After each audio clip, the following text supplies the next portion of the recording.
Salut à tous les amis, c'est Valius et je suis content de vous retrouver pour un nouvel épisode d'un thread d'horreur. N'ayez pas peur, j'ai dit un thread d'horreur, mais il s'agira bien comme d'habitude de deux histoires, j'aimerais pas vous casser vos habitudes. Maintenant j'espère que vous savez que j'adore les threads qui se passent en forêt. Mais ne partez pas tout de suite, je vous vois venir. Ces deux histoires ont beau se passer globalement en forêt, elles sont vraiment très originales. Comme d'habitude je vous mets la meilleure en deuxième parce que le watch time. Et si l'une ou l'autre vous plaise, n'hésitez pas à me le dire dans les commentaires, à liker la vidéo et moi je vous laisse découvrir ces deux histoires.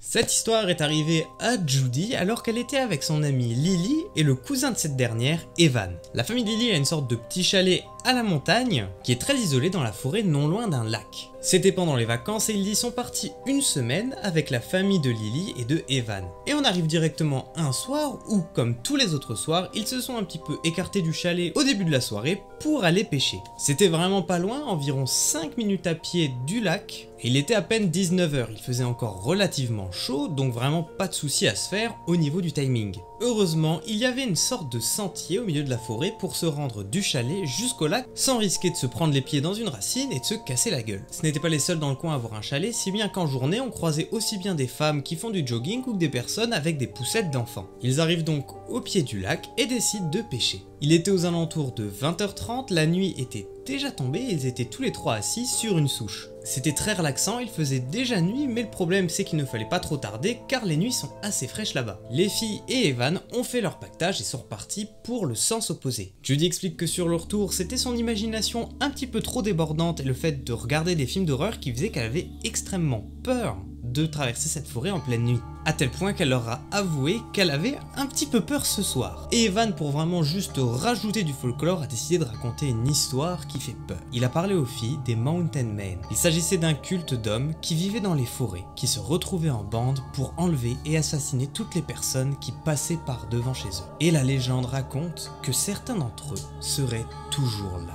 Donc intérieurement, elle était démolie, notre amie Judy, comme chacun d'entre nous le serait. Mais en extérieur, elle lui a tout simplement dit de se taire, qu'il était bête et qu'il fallait se concentrer pour rentrer. Mais alors qu'ils étaient environ à la moitié du sentier, Evan s'est stoppé net en regardant sur sa droite. Puis il a commencé à avoir l'air effrayé. Lily, sa cousine, lui a dit d'arrêter, qu'elles avaient déjà assez peur comme ça et que ça servait à rien d'en rajouter une couche. Mais Evan leur a alors attrapé le bras et les a fait regarder dans la direction dans laquelle ils regardaient tout à l'heure. Et c'est alors que les yeux de Judy se sont ajustés dans les ténèbres et elle a vu la silhouette d'un homme. Il avançait calmement vers eux, mais il était au milieu de la forêt. Il n'avait pas une lampe et semblait regarder distinctement dans leur direction. Les trois amis ne savaient rien des intentions de l'homme, mais ils n'attendaient pas de savoir qu'est-ce qu'il voulait, alors ils ont décidé de courir sur le reste du chemin. Cette partie du chemin étant extrêmement en montée, ils se sont arrêtés pour récupérer leur souffle, ont regardé derrière eux, mais ont aperçu que l'homme courait dans leur direction. Ils ont alors repris leur course de plus belle jusqu'à atteindre le chalet. Une fois devant la cabane, ils se sentent déjà plus en sécurité et veulent rentrer,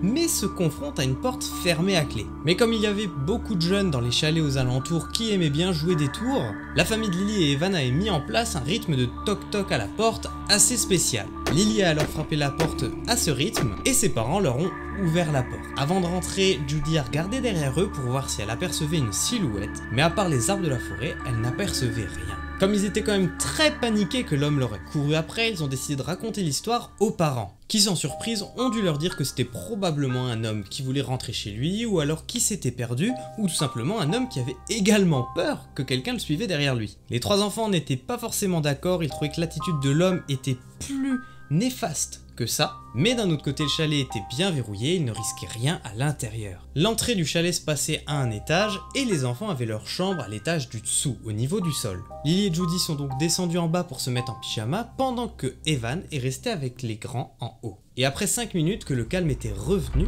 les filles entendent toquer à la porte qui clôt les escaliers entre l'étage d'en haut et l'étage d'en bas, sur le rythme que la famille a mis en place. Elles pensent alors que c'est Evan qui veut tout simplement les rejoindre, pensant qu'elles sont en pyjama maintenant. Lily dit qu'il peut entrer et qu'elles sont prêtes. Mais pas de réponse, pas de porte qui s'ouvre. Le toc-toc assez particulier s'est reproduit. Mais cette fois-ci, les filles se rendent compte qu'il ne s'agit pas de l'intérieur de la maison. Elles écoutent et entendent distinctement qu'il est fait contre la fenêtre de leur chambre. Puis aperçoivent une main qui s'échappe du coin de la fenêtre. Les filles ont alors couru en hurlant dans l'escalier, jusqu'au salon où se trouvait tout le reste de la famille. Elles ont crié en expliquant tout ce qui se passait à Evan et aux adultes. Evan est alors descendu pour écouter les coups contre la fenêtre qui continuaient de plus belle. L'oncle de Lily et ses 2 enfants plus âgés qu'Evan ont pris des lampes de poche et étaient bien décidés à aller voir qui était cette personne qui toquait contre leur fenêtre. Mais ils n'ont pas eu le temps car ils ont entendu quelqu'un toquer à la porte d'entrée, puis à la fenêtre de derrière. La personne faisait le tour de la maison en toquant. Ils entendaient également un rire extrêmement dérangeant. Ils étaient blottis les uns contre les autres quand l'oncle de Lily a décidé d'appeler la police. Il leur a dit qu'il n'était pas sûr des intentions des personnes, mais que ça faisait maintenant de longues minutes que quelqu'un tournait autour de la maison en toquant et en riant. Et ça a encore duré 2 minutes après l'appel à la police. Et c'est encore 5 minutes après qu'un martèlement totalement différent vient heurter la famille. C'était un coup violent et sec, c'était la police qui était arrivée qui leur demandait d'ouvrir la porte. Ils ont alors demandé la déposition des 3 enfants car ils ont aperçu la silhouette de l'homme plus tôt dans la soirée et il se pourrait que ce soit la même personne. Les policiers ont dit que c'était probablement un homme qui voulait juste jouer un tour à la famille et faire peur aux enfants qu'il avait croisés plus tôt et que ça s'arrêterait sûrement là. Mais ce qui a le plus dérangé Judy, Lily et Evan, c'est que cette personne a appris, écouté à leur insu, le toc spécial de la famille pour rentrer. Et c'est donc bien qu'elle les a observés une fois qu'ils sont arrivés au chalet et n'a pas seulement voulu leur faire peur comme ça. Encore est-il que la famille de Lily est retournée encore pendant des années dans ce chalet mais que la police n'a jamais trouvé personne. Heureusement, rien de plus grave ne leur est arrivé depuis.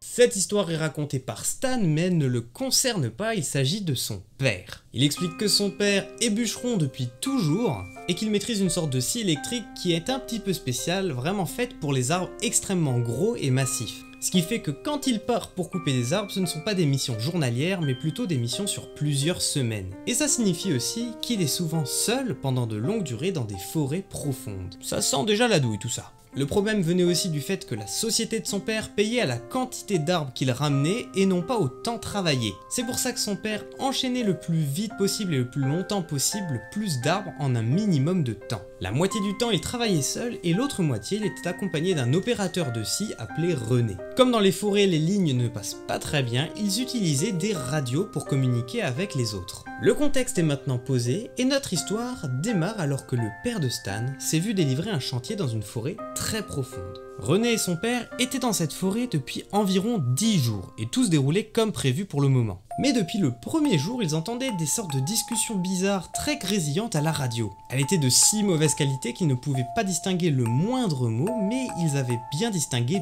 2 voix différentes. Ce qui était étrange, c'est que bien que René et son père essayent de changer de canal radio, à chaque fois la voix revenait sur un autre canal. Cette forêt était posée au pied d'une montagne et ils devaient le faire jusqu'à la moitié de cette montagne. Mais plus ils s'éloignaient de la ville et se rapprochaient du haut de la montagne, plus les mots à la radio devenaient distincts. Au bout de quelques jours où ils entendaient des bribes de discussion et des mots, ils se sont tous les deux rendus compte que quelque chose n'allait pas dans ces discussions. Puis les jours passant, ils trouvaient des marques comme quoi des personnes étaient venues dans le coin. Des papiers de barre chocolatés, des fois des vêtements et des conteneurs où on y avait fait brûler des choses. C'était un terrain privé et très excentré de la première route. C'était normalement anormal que quelqu'un se trouve ici. À ce moment, ils se rendent de plus en plus compte que cette zone est très isolés, mais qu'ils ne partiraient pas avant encore au moins une semaine de travail. Heureusement pour eux, le plus gros gain de temps qu'ils avaient, c'est qu'ils avaient une sorte de petit van où ils dormaient tous les deux dedans. Mais une journée, pendant que le père de Stan était en train de couper un arbre, son opérateur René vient l'appeler. Il vient le chercher car il lui dit qu'il est tombé sur une tente un petit peu bizarre et qu'il préfère qu'ils soient 2 pour aller y jeter un coup d'œil. Il découvre qu'il n'y a personne à l'intérieur et que cette tente est vraiment très isolée, alors il décide de rentrer dedans pour voir si tout va bien. Il trouve un sac de sport assez sale et à l'intérieur ne trouve que des choses horribles telles que des cordes, du ruban adhésif ou encore des photographies très dérangeantes. Il trouve également une petite quantité de nourriture dans la tente ainsi qu'une pomme qui n'était pas du tout pourrie. Ça signifiait que cette personne l'avait ramenée il n'y a pas si longtemps. Ils savent maintenant qu'ils ne sont pas seuls dans cette région très isolée et que cette personne doit être vraiment barjo. J'ai vraiment dit barjo. René dit qu'il veut immédiatement partir sans finir le travail, mais le père de Stan, lui, pense à la paye qui se retrouve bientôt là. Il insiste et dit qu'ils doivent finir le travail, qu'il ne reste que quelques jours avant de partir. Car s'ils partaient maintenant, ils devraient forcément revenir un autre jour et ça leur ferait perdre du temps et donc de l'argent. Ils décident tous les deux alors de rester et de n'utiliser la radio qu'en cas d'extrême urgence pour ne pas faire savoir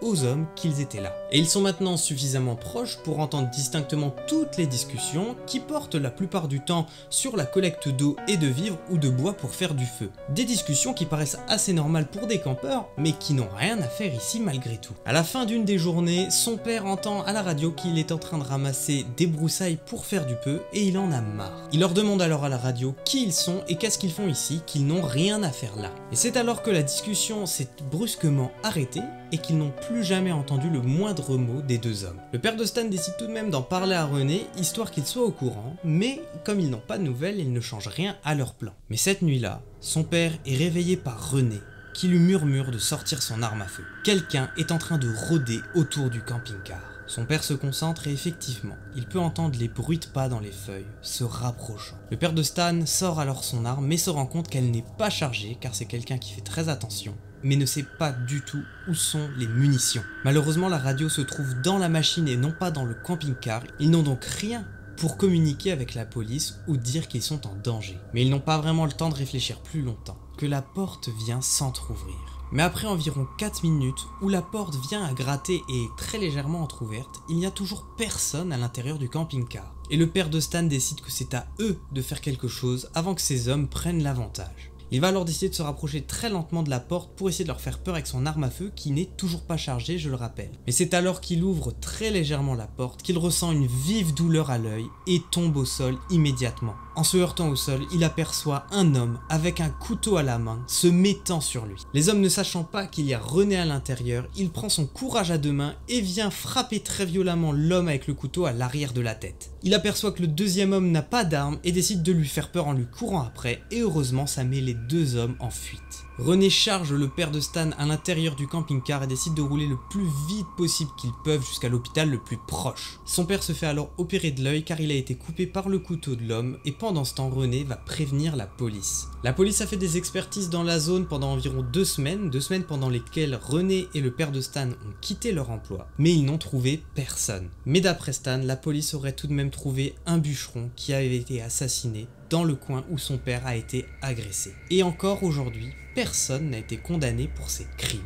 Le pire dans cette histoire, c'est que Stan explique que depuis, son père est quasiment aveugle d'un œil et qu'il souffre d'un trouble post-traumatique qui l'empêche d'avoir une vie normale et il n'a pas passé une seule bonne nuit depuis ce soir-là. Les amis, c'est déjà la fin de ces deux histoires et j'espère qu'elles vous ont plu, j'espère que vous les avez trouvées originales malgré qu'elles se passent dans une forêt toutes les deux. Et si c'est le cas, vous pouvez évidemment me le faire savoir en likant la vidéo et en vous abonnant à la chaîne. A votre avis, quelles étaient les intentions des personnes dans la première et deuxième histoire? J'aimerais bien avoir vos avis et n'hésitez pas à les laisser dans les commentaires. Vous pouvez également venir me rejoindre sur les réseaux sociaux où je vous accueille à bras ouverts. Et sur ces bonnes paroles les amis, je vous dis à la semaine prochaine pour un autre thread d'horreur. C'était Values, ciao.